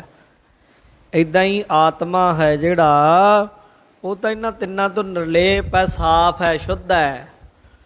ਪਰ ਤਿੰਨੇ ਅਵਸਥਾ ਦੇ ਵਿੱਚੋਂ ਜਦੋਂ ਸੁਪਨ ਦੇ ਨੇੜੇ ਹੁੰਦਾ ਉਦੋਂ ਸੁਪਨੇ ਵਰਗਾ ਹੋ ਜਾਂਦਾ ਹੈ, ਜਦੋਂ ਜਾਗਰਤ ਅਵਸਥਾ 'ਚ ਹੁੰਦਾ ਮਨ ਦੇ ਨੇੜੇ ਉਦੋਂ ਜਾਗਰਤ ਵਰਗਾ ਹੋ ਜਾਂਦਾ ਹੈ। ਸੁਖੋਪਤ ਦੇ ਵਿੱਚ ਅਵਿਦਿਆ ਦੇ ਨੇੜੇ ਹੁੰਦਾ ਹੈ, ਅਵਿਦਿਆ ਨੇੜੇ ਹੁੰਦੀ ਉਦੋਂ ਵਿਦਿਆ ਰੂਪ ਹੋ ਜਾਂਦਾ ਹੈ। ਦੇਖਣ ਨੂੰ ਉਹ ਜਿਵੇਂ ਸਫਟਕ ਮਣੀ, ਉਹ ਕਾਲੇ ਕੱਪੜੇ 'ਤੇ ਰੱਖ ਦਿਓ ਕਾਲੀ ਲੱਗਦੀ ਹੈ ਮਣੀ, ਚਿੱਟੇ 'ਤੇ ਰੱਖ ਦਿਓ ਚਿੱਟੀ ਲੱਗਦੀ ਹੈ, ਉਹ ਕੱਚ ਇੱਦਾਂ ਦਾ ਹੁੰਦਾ, ਉਹ ਕੱਚ ਜਾ। ਇੱਦਾਂ ਹੀ ਆਤਮਾ ਜਿਸ ਤਰ੍ਹਾਂ ਦੀ ਜੀਵ ਜਾਂ ਸੰਸਕਾਰਾਂ ਵਾਲੇ ਦੇ ਨੇੜੇ ਲੱਗਦਾ ਉੱਦਾਂ ਦੀ ਆਤਮਾ ਭਾਸਦੀ ਹੈ। ਕਹਿੰਦੇ ਜਿਹੜੇ ਪੰਜ ਤੱਤ ਹਨ, ਜਿਹੜੇ ਆਪਣੇ ਮਹਾਭੂਤ ਜਿਹਨੂੰ ਕਹਿ ਦਿੰਦੇ ਆ, ਆਕਾਸ਼ ਹੈ, ਹਵਾ ਹੈ, ਅੱਗ ਹੈ, ਪਾਣੀ ਹੈ, ਧਰਤੀ ਹੈ, ਪੰਜ ਤੱਤ ਹਨ। ਇਹਨਾਂ ਪੰਜਾਂ ਨੂੰ ਵੰਡ ਕੇ ਇਹਨਾਂ ਦੇ ਇੱਕ 'ਚੋਂ ਪੰਜ ਹਿੱਸੇ ਕਰਕੇ ਇੱਕ ਹਿੱਸਾ ਲਹਿਦਾ ਰੱਖ ਲਓ, ਚਾਰ ਨੂੰ ਕੱਟ ਲਓ, ਚਾਰਾਂ ਨੂੰ ਦੂਜਿਆਂ ਨਾਲ ਮਿਲਾ ਦਿਓ, ਇਉਂ ਇੱਕ ਦੂਜੇ ਨਾਲ ਮਿਕਸ ਹੋ ਜਾਂਦੇ। ਇਹਨਾਂ ਨੂੰ ਪੰਚੀਕਰਨ ਕਹਿ ਦਿੰਦੇ ਹਨ। 25 ਚੀਜ਼ਾਂ, ਪੰਜ ਤੱਤ ਇੱਕ ਦੂਜੇ ਨਾਲ ਮਿਲਾ ਦਈਏ ਜਦੋਂ ਇੱਕ ਦੂਜੇ ਵਿੱਚ, ਤੇ 25 ਤੱਤਵ ਪੰਚੀਕਰਨ ਜਾਂ ਮਿਲਿਆ ਹੋਇਆ ਕਹਿ ਦਿੰਦੇ, ਜੀ ਤੋਂ ਸ੍ਰਿਸ਼ਟੀ ਬਣਦੀ ਹੈ।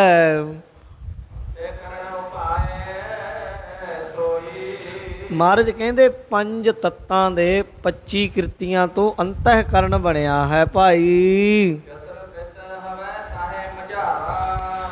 ਮਹਾਰਾਜ ਕਹਿੰਦੇ ਇੱਕ ਹੋਰ ਤੁਹਾਨੂੰ ਦੱਸਦੇ ਆ। ਕਹਿੰਦੇ ਜੀ ਅੰਤःਕਰਨ ਕੀ ਹੁੰਦਾ? ਮਹਾਰਾਜ ਕਹਿੰਦੇ ਅੰਤःਕਰਨ ਹੈ ਨਾ ਜਿਹੜਾ, ਇਹ ਜਿਹੜਾ ਪੰਜ ਤੱਤ ਹੈ, ਇਹਨਾਂ ਪੰਜ ਤੱਤਾਂ ਦੇ 25 ਪ੍ਰਕਿਰਤੀਆਂ ਦਾ ਹੀ ਇਹ ਕਹਿ ਲਓ ਸਤੋਗੁਣੀ ਅੰਸ਼ ਤੋਂ ਬਣਿਆ ਹੋਇਆ ਹੈ। ਮਹਾਰਾਜ ਕਹਿੰਦੇ ਅੰਤःਕਰਨ ਜਾਣੀ ਜਿਹੜਾ ਸਾਡੇ ਅੰਦਰ ਸਿਸਟਮ ਚੱਲਦਾ, ਇਹਦੇ ਵਿੱਚ 4 ਬਿਰਤੀਆਂ ਚੱਲਦੀਆਂ ਹਨ। ਉਹ ਵੀ ਜਾਣੋ ਕਿਹੜੀਆਂ ਕਿਹੜੀਆਂ? ਕਹਿੰਦੇ ਅੰਤःਕਰਨ ਹੈ ਸਾਡੇ ਅੰਦਰ, ਉਹਨੂੰ 4 ਨਾਵਾਂ ਨਾਲ ਜਾਣਿਆ ਜਾਂਦਾ। 4 ਹਨ ਉਹ,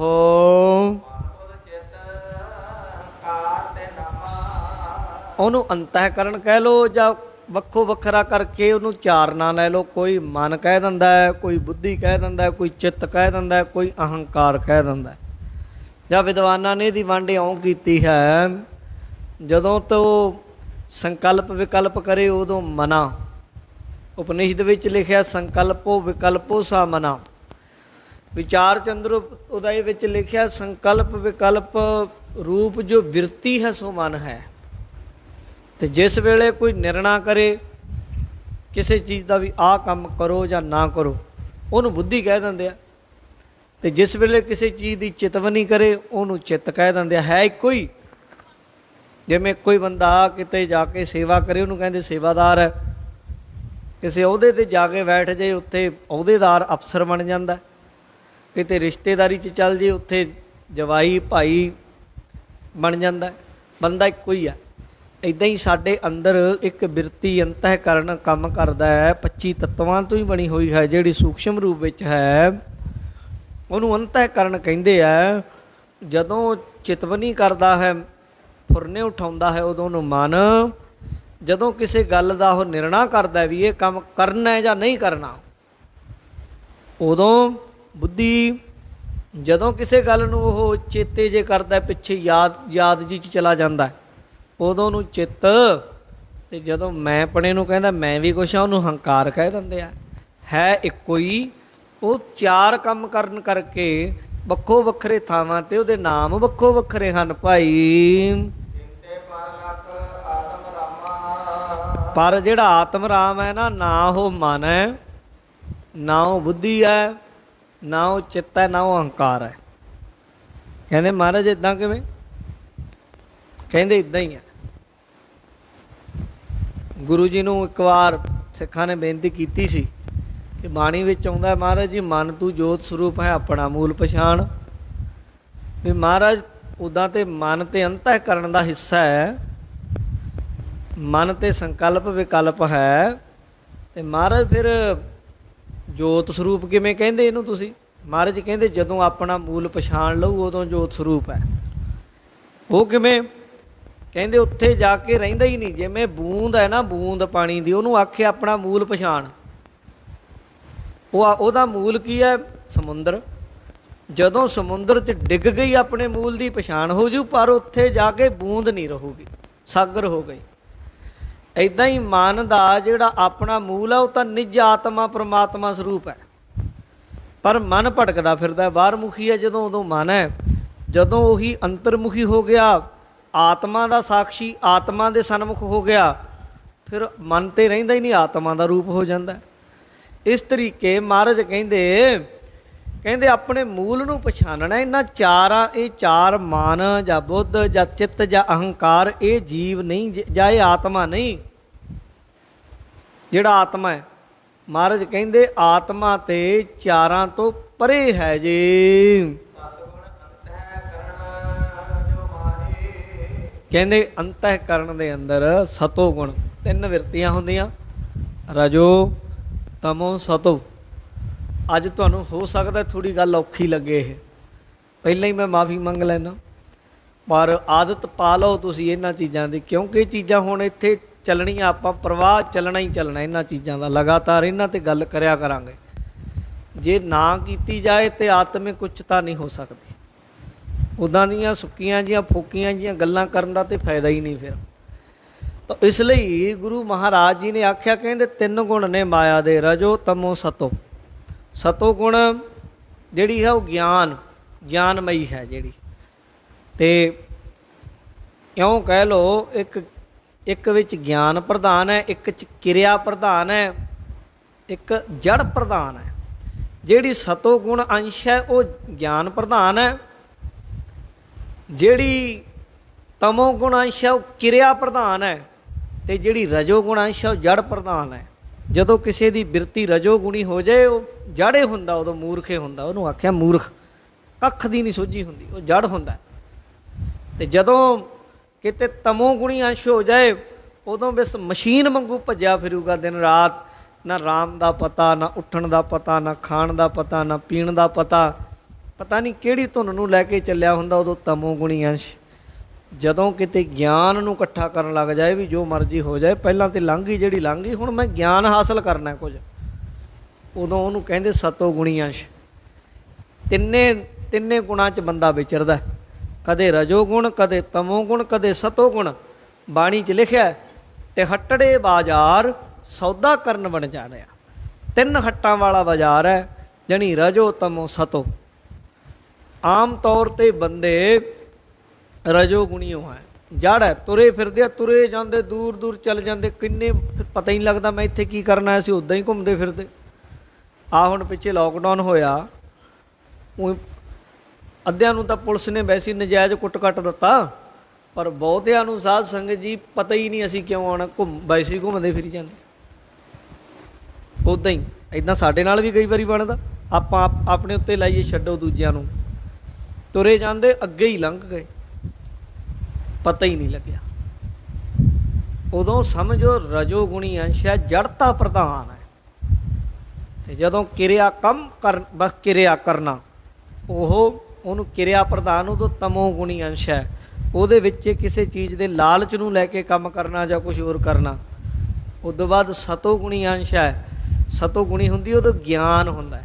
ਜੇ ਕੋਈ ਕਿਰਿਆ ਵੀ ਕਰਦਾ ਹੈ ਨਾ, ਭਾਵ ਤਮੋ ਗੁਣ ਨੂੰ ਨਾਲ ਲੈ ਕੇ ਕਰਦਾ, ਤਾਂ ਵੀ ਉਹ ਗਿਆਨ ਦੇ ਸਹਿਤ ਹੁੰਦਾ, ਗੁਰਸਿੱਖਾ ਕੰਮ ਮੈਂ ਕਰ ਰਿਹਾ। ਪਰ ਇਹਨਾਂ ਤਿੰਨਾਂ ਤੋਂ, ਰਜੋ ਤਮੋ ਸਤੋ ਤੋਂ ਪਰੇ ਹੈ ਤੁਰੀਆ ਅਵਸਥਾ, ਜਿਹੜੀ ਆਤਮਿਕ ਅਵਸਥਾ ਹੈ ਸਾਧ ਸੰਗਤ। ਗੁਰਸਿੱਖ ਉਹ 'ਚ ਵਿਚਰਦਾ, ਨਾ ਜੜ ਪ੍ਰਧਾਨਤਾ, ਨਾ ਕਿਰਿਆ ਪ੍ਰਧਾਨਤਾ, ਮਸ਼ੀਨ ਦੀ ਤਰ੍ਹਾਂ ਵੀ ਨਹੀਂ, ਨਾ ਇਕੱਲਾ ਫੋਕਾ ਦਿਮਾਗ ਦੀ ਮਗਜ ਖਪਾਈ ਵਿੱਚ ਵੀ ਨਹੀਂ, ਵੀ ਗਿਆਨ ਗਿਆਨ ਗਿਆਨ ਦਾ ਛੱਜ ਚੁੱਕੀ ਫਿਰਦਾ ਨਾ। ਉੱਥੇ ਜਾ ਕੇ ਕਿਸੇ ਨੂੰ ਕੀ ਦੱਸੇ ਕੋਈ, ਕਹਿ ਕਬੀਰ ਗੂੰਗੇ ਗੁੜ ਖਾਇਆ, ਪੁੱਛੇ ਤੇ ਕਿਆ ਕਹੀਆ। ਉਹ ਅਵਸਥਾ ਹੈ ਗੁਰਸਿੱਖ ਦੀ ਤੁਰੀਆ ਅਵਸਥਾ। ਅਤੇ ਸਾਧ ਸੰਗਤ ਜਿਹਨੂੰ ਆਤਮਿਕ ਗਿਆਨ ਦੀ ਅਵਸਥਾ ਕਹਿੰਦੇ, ਮਹਾਰਾਜ ਕਹਿੰਦੇ ਭਾਈ ਗੁਰਸਿੱਖੋ, ਸਤੋ ਗੁਣੀ ਅੰਸ਼ ਦਾ ਅੰਤःਕਰਨ ਬਣਿਆ ਹੈ ਸਾਡਾ। ਕਹਿੰਦੇ ਜਿਹੜੇ ਆਤਮਾ ਨਾ ਚੇਤਨ, ਉਹਦਾ ਉੱਥੇ ਚਮਕਾਰਾ ਪੈਂਦਾ, ਤਾਂ ਕਰਕੇ ਸਤੋ ਗੁਣ ਹੈ। ਸਤੋ ਗੁਣ ਆਤਮਾ ਦੇ ਨੇੜੇ ਆ। ਸਤੋ ਗੁਣ ਕਿਵੇਂ ਅੰਤःਕਰਨ ਹੈ ਜਿਹੜਾ, ਜਿਹੜੀ ਕਹਿ ਲਓ ਕਿ ਜਿਹੜੇ ਪੰਜ ਤੱਤ ਨੇ ਉਹਨਾਂ ਦਾ ਸੂਖਸ਼ਮ ਜਿਹੜਾ ਅੰਸ਼ ਹੈ ਸਤੋ ਗੁਣ, ਉਹਦਾ ਅੰਤःਕਰਨ ਬਣਿਆ ਆਤਮਾ ਦੇ ਨੇੜੇ ਹੋਣ ਕਰਕੇ, ਉਹਦਾ ਚਮਕਾਰਾ ਹੋਣ ਕਰਕੇ ਉਹ ਸਤੋ ਗੁਣ ਕਹਿ ਲਿਆ।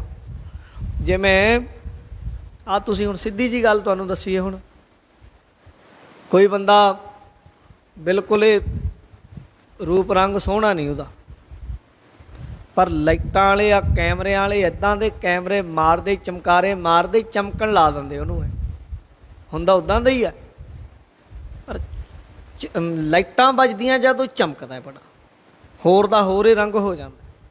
ਘਰ ਦੇ ਵਿੱਚ ਰੰਗ ਹੋਰ ਹੈ ਅੰਦਰ, ਪਰ ਜੇ ਉਹਦੇ ਵਿੱਚ ਲਾਈਟ ਬੱਲਬ ਹੋਰ ਰੰਗ ਦਾ ਲਾ ਦਿਓ ਤੇ ਉਹ ਰੰਗ ਹੀ ਤੁਹਾਡੇ ਭਾਵੇਂ ਪੀਲਾ ਕੀਤਾ ਉੱਥੇ ਕੋਈ ਤੁਸੀਂ ਨੀਲੀ ਜੀ ਲਾਈਟ ਲਾ ਦਿਓ, ਰੰਗ ਅੰਦਰੋਂ ਪਰਪਲ ਲੱਗਣ ਲੱਗ ਜਾਏਗਾ ਜੀ, ਪਰਪਲ ਹੈ ਇਹ। ਇੱਦਾਂ ਹੀ ਪੰਜ ਤੱਤਾਂ ਦੀ ਸੂਖਸ਼ਮ ਅੰਸ਼ ਅੰਤःਕਰਨ ਹੈ, ਜੜੇ ਆ ਭਾਵੇਂ ਪੰਜ ਤੱਤ, ਪਰ ਉਹਦੀ ਜਿਹੜੀ ਲਾਈਟ ਅੰਦਰ ਆਤਮਾ ਦੀ ਪੈ ਰਹੀ ਆ ਉਹਦੇ ਨਾਲ ਇਹ ਕਿਰਿਆਸ਼ੀਲ ਹੋ ਗਿਆ, ਇਹ ਜਿਹੜਾ ਅੰਤःਕਰਨ ਹੈ, ਕਿਉਂਕਿ ਉਹ ਇੰਨਾ ਪ੍ਰਕਾਸ਼ਮਈ ਹੈ, ਉਹਨੇ ਜੜ ਤੱਤਾਂ ਦੇ ਵਿੱਚ ਵੀ ਹਲਚਲ ਪੈਦਾ ਕਰ ਦਿੱਤੀ।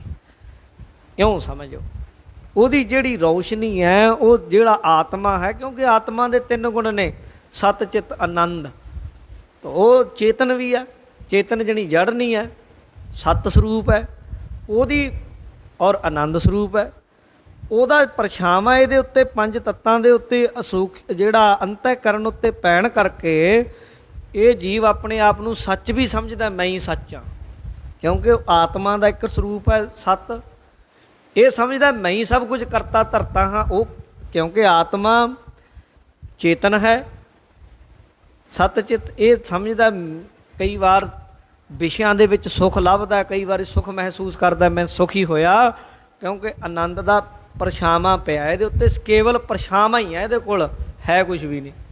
ਜਦੋਂ ਆਪਣੇ ਆਪੇ ਨੂੰ ਛੱਡੂਗਾ ਇਹ, ਜਦੋਂ ਇਹ ਆਪਣੇ ਦੁਨਿਆਵੀ ਸੁੱਖਾਂ ਨੂੰ ਦੁਨਿਆਵੀ ਮੈਂ ਨੂੰ ਛੱਡ ਦੇਗਾ, ਮੈਂ ਕੁਛ ਹਾਂ, ਉਹ ਚਮਕਾਰੇ ਨੂੰ ਛੱਡ ਕੇ ਜਦੋਂ ਮੂਲ ਵੱਲ ਜਾਊਗਾ, ਅਸਲ ਸਤ ਚਿੱਤ ਆਨੰਦ ਦਾ, ਉੱਥੇ ਪਤਾ ਲੱਗੂ ਇਹਨੂੰ ਅਸਲ ਚੀਜ਼ਾਂ ਕੀ।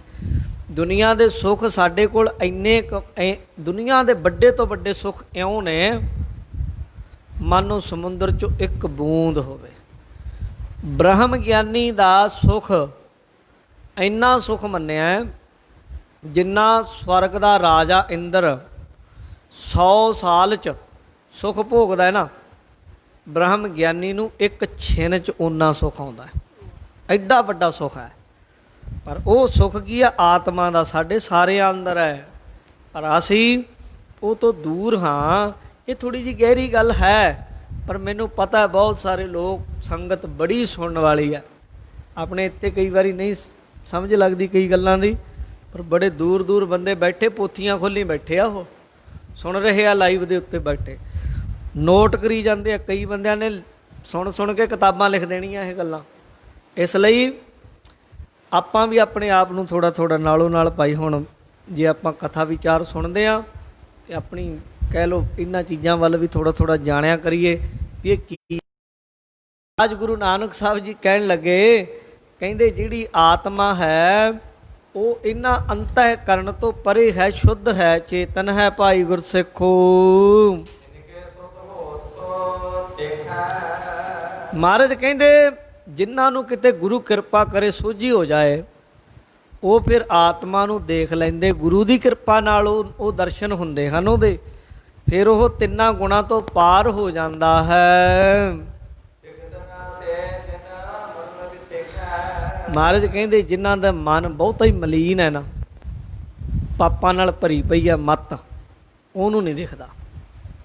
ਜਦੋਂ ਕਿਤੇ ਗੁਰਬਾਣੀ 'ਚ ਸਵਾਲ ਆਇਆ ਗੁਰੂ ਜੀ ਨੂੰ, ਜੋਗੀਆਂ ਨੇ ਕੀਤਾ, ਮਹਾਰਾਜ ਕਿਵ ਸਚਿਆਰਾ ਹੋਈ ਹੈ, ਕਿਵ ਕੂੜਾ ਟੁੱਟੈ ਪਾਲ, ਕਿਰਪਾ ਕਰਕੇ ਦੱਸੋ ਜਿਹੜੀ ਕੂੜ ਦੀ ਕੰਧ, ਤਿੰਨਾਂ ਗੁਣਾਂ ਦੀ ਮੈਂ ਕੰਧ ਲਈ ਫਿਰਦਾ, ਮਹਾਰਾਜ ਸੱਚੇ ਪਾਤਸ਼ਾਹ ਹਉਮੈ ਹੰਗਤਾ ਦੀ ਕੰਧ, ਮੇਰੇ ਅਗਿਆਨਤਾ ਦੀ ਕੰਧ ਹੈ, ਕਿਵੇਂ ਟੁੱਟੂਗੀ? ਉੱਥੇ ਮਹਾਰਾਜ ਨੇ ਆਖਿਆ ਹੁਕਮ ਰਜਾਈ ਚੱਲਣਾ, ਗੁਰੂ ਦੇ ਹੁਕਮ ਵਿੱਚ ਚੱਲਣਾ ਪਏਗਾ। ਇੱਥੇ ਵੀ ਦੱਸ ਰਹੇ, ਕਹਿੰਦੇ ਭਾਈ ਗੁਰਸਿੱਖੋ ਜਿਨ੍ਹਾਂ 'ਤੇ ਗੁਰੂ ਕਿਰਪਾ ਹੋਵੇ, ਕਹਿੰਦੇ ਉਹ ਤਿੰਨਾਂ ਗੁਣਾਂ ਤੋਂ ਪਰੇ ਉਹ ਕੰਧ ਨੂੰ ਤੋੜ ਕੇ ਚੌਥਾ ਜਿਹੜਾ ਆਤਮਾ ਸਰੂਪ ਹੈ ਉਹ 'ਚ ਪ੍ਰਵੇਸ਼ ਕਰਦੇ। ਅਤੇ ਜਿਹੜੇ ਮਨ ਦੇ ਬਹੁਤੇ ਮਲੀਨ ਹਨ, ਜਿਹੜੇ ਉੱਧਰਲੇ ਮਾਰਗ ਤੇ ਚੱਲਦੇ ਹੀ ਨਹੀਂ। ਤੇ ਮਹਾਰਾਜ ਕਹਿੰਦੇ ਉਹਨਾਂ ਨੂੰ ਕਦਾਚਿਤ ਕਦੇ ਵੀ ਉਹਦੇ ਦਰਸ਼ਨ ਨਹੀਂ ਜੇ ਆਤਮਾ ਦੇ ਹੁੰਦੇ ਹਨ। ਇਸ ਕਰਕੇ ਉਹ ਆਪਣੇ ਨਿੱਜੀ ਸਰੂਪ ਨੂੰ ਭੁੱਲ ਕੇ ਨਾ ਸਾਰੇ ਭੁੱਲੇ ਹੋਏ ਹਨ। ਜਿੰਨੇ ਵੀ ਅਸੀਂ ਆਏ ਹਾਂ ਜੀਵ ਕੋਟੀ ਦੇ ਹਾਂ, ਕਹਿੰਦੇ ਜਿੰਨਾ ਸਮਾਂ ਭਾਈ ਉਹ ਆਪਣੇ ਨਿੱਜੀ ਸਰੂਪ ਨੂੰ ਨਹੀਂ ਜਾਣਿਆ ਉਹਨਾਂ ਸਮਾਂ ਅਸੀਂ ਜੀਵ ਸਮਝਦੇ ਹਾਂ ਆਪਣੇ ਆਪ ਨੂੰ। ਜੀਵ ਵੀ ਮੈਂ ਜੀਵ ਹਾਂ, ਉਹ ਉਹਨਾਂ ਸਮਾਂ ਜੀਵ ਭਾਵ ਹੈ। ਮਹਾਰਾਜ ਕਹਿੰਦੇ ਤਾਂ ਕਰਕੇ ਭਾਈ ਤਿੰਨ ਸਰੀਰਾਂ ਵਿੱਚ ਭਟਕਦਾ ਫਿਰਦਾ। ਕਹਿੰਦੇ ਜੀ ਆਹ ਤੇ ਪਹਿਲਾਂ ਹੀ ਬੜਾ ਔਖਾ ਹੋ ਗਿਆ ਸੀ ਕੰਮ। ਤੁਸੀਂ ਤਿੰਨ ਗੁਣਾਂ ਦੀ ਗੱਲ ਕਰ ਦਿੱਤੀ, ਪੰਜ ਤੱਤਾਂ ਦੀ ਗੱਲ ਕਰ ਦਿੱਤੀ, 25 ਪ੍ਰਕਿਰਤੀਆਂ ਦੀ ਗੱਲ ਕਰ ਦਿੱਤੀ, ਤਿੰਨ ਅਵਸਥਾ ਦੀ ਗੱਲ ਕਰ ਦਿੱਤੀ, ਸਰੀਰ ਵੀ ਤਿੰਨ ਹੁੰਦੇ ਆ। ਮਹਾਰਾਜ ਕਹਿੰਦੇ ਹੋਰ ਤੁਸੀਂ ਕੀ ਸਮਝਦੇ? ਕਹਿੰਦੇ ਜੀ ਅਸੀਂ ਤਾਂ ਇਹੀ ਸਮਝਦੇ ਵੀ ਆਹੀ ਸਰੀਰ ਆ। ਮਹਾਰਾਜ ਕਹਿੰਦੇ ਨਾ ਇਹ ਨਹੀਂ ਹੈ, ਇਹ ਤੋਂ ਅੱਗੇ ਵੀ ਸਰੀਰ ਨੇ ਦੋ ਹੋਰ, ਉਹ ਵੀ ਅਗਿਆਨੀ ਦੇ ਹੀ ਹੈ। ਗਿਆਨੀ ਦਾ ਤਾਂ ਇਹ ਤਿੰਨ ਗਿਆਨੀ ਹੈ ਜਿਹੜਾ ਉਹ ਤਾਂ ਤਿੰਨਾਂ ਨੂੰ ਨਹੀਂ ਸਮਝਦਾ ਆਪਣਾ। ਕਹਿੰਦੇ ਕਿਰਪਾ ਕਰਕੇ ਦੱਸੋ ਮਹਾਰਾਜ ਉਹ ਤਿੰਨ ਕਿਹੜੇ ਕਿਹੜੇ ਆ? ਫਿਰ ਅੱਜ ਦੱਸੇ ਦਿਓ ਜੀ। ਕੋਈ ਨਾ ਅੱਜ ਔਖੇ ਸੌਖੇ ਝੱਲਾਂਗੇ, ਭਾਵੇਂ ਨਹੀਂ ਵੀ ਗੱਲ ਦੀ ਪਤਾ ਕਈ ਵਾਰੀ ਲੱਗਦੀ, ਪਰ ਦੱਸ ਦਿਓ ਕਦੇ ਤੇ ਸਮਝ ਲੱਗੂਗੇ। ਕਹਿੰਦੇ ਜਿੰਨਾ ਸਮਾਂ ਆਤਮਾ ਨੂੰ ਨਹੀਂ ਜਾਣਦਾ ਉਤਨਾ ਸਮਾਂ ਤਿੰਨੇ ਸਰੀਰਾਂ ਨੂੰ ਧਾਰਨ ਕਰਦਾ ਰਹੇਗਾ ਜੀਵ ਵਾਰ-ਵਾਰ। ਹਰੇਕ ਬੰਦੇ ਕੋਲ ਤਿੰਨ ਸਰੀਰ ਆ, ਸਾਡੇ ਕੋਲ, ਮੇਰੇ ਕੋਲ ਵੀ, ਤੁਹਾਡੇ ਕੋਲ ਵੀ, ਸਾਰਿਆਂ ਕੋਲ। ਬ੍ਰਹਮ ਗਿਆਨੀ ਤਿੰਨਾਂ ਦੀ ਹੰਗਤਾ ਨੂੰ ਤੋੜ ਕੇ ਭੇਦ ਕੇ ਬਿੰਨ ਕੇ ਚੌਥੇ 'ਚ ਚਲਾ ਜਾਂਦਾ, ਜਿਹਨੂੰ ਆਤਮਾ ਕਹਿੰਦੇ ਆਪਣਾ ਨਿੱਜੀ ਸਰੂਪ।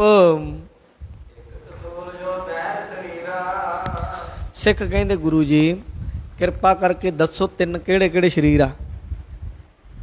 ਮਹਾਰਾਜ ਕਹਿੰਦੇ ਦੇਖ ਲਓ ਜੇ ਪੁੱਛਣੇ ਤਾਂ ਦੱਸ ਦਿੰਦੇ ਆ, ਨਹੀਂ ਜੇ ਔਖੇ ਹੋ ਤਾਂ ਰਹਿਣ ਦੀ। ਕਹਿੰਦੇ ਨਹੀਂ ਮਹਾਰਾਜ ਰਾਤ ਨੂੰ ਨੀਂਦ ਨਹੀਂ ਆਣੀ ਜੇ ਤੁਸੀਂ ਨਾ ਦੱਸੀ ਗੱਲ।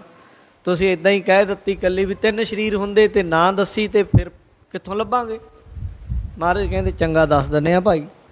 ਇੱਕ ਤੇ ਆ ਜਿਹੜਾ ਦਿਖਦਾ ਬਾਹਰਲਾ ਮੋਟਾ ਸਥੂਲ ਸਰੀਰ ਜਿਹੜਾ ਦਿਖਦਾ ਟੱਚ ਕੀਤਾ ਜਾਂਦਾ ਹੈ ਉਹਨੂੰ ਸਥੂਲ ਕਹਿੰਦੇ। ਮਹਾਰਾਜ ਕਹਿੰਦੇ ਇੱਕ ਤੇ ਇਹ ਸਰੀਰ ਹੈ ਜਿਹੜਾ ਬਾਹਰਲਾ ਹੈ ਸਥੂਲ, ਟੱਚ ਕੀਤਾ ਜਾ ਸਕਦਾ ਹੈ, ਛੂਹਿਆ ਜਾ ਸਕਦਾ ਹੈ, ਜਿਹੜਾ ਕਹਿੰਦੇ ਇਹਦੇ ਵਿੱਚ ਵੀ ਬੰਦਾ ਆਪਣਾ ਆਪ ਸਮਝੀ ਜਾਂਦਾ ਮੈਂ ਆਹ। ਹਰ ਕੋਈ ਕਹਿੰਦਾ ਨਾ ਮੈਂ ਬੜਾ ਸੋਹਣਾ, ਮੈਂ ਬੜਾ ਮੋਟਾ, ਮੈਂ ਬੜਾ ਨਾਟਾ, ਮੈਂ ਬੜਾ ਲੰਮਾ, ਮੈਂ ਬੜਾ ਛੋਟਾ, ਮੈਂ ਬੜਾ ਤੇਜ਼, ਮੈਂ ਬੜਾ ਹੌਲਾ। ਇੱਦਾਂ ਇਹ ਸਰੀਰ ਹੈ, ਤੂੰ ਥੋੜ੍ਹਾ ਇਹ।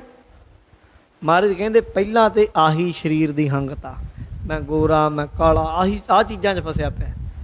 ਅਤੇ ਮਹਾਰਾਜ ਕਹਿੰਦੇ ਇਹ ਪਹਿਲਾ ਸਰੀਰ ਹੈ ਜਿਹਨੂੰ ਸਥੂਲ ਕਹਿੰਦੇ ਹਨ, ਮੋਟਾ ਜੋ ਬਾਹਰਲਾ ਦਿਖਦਾ ਹੈ।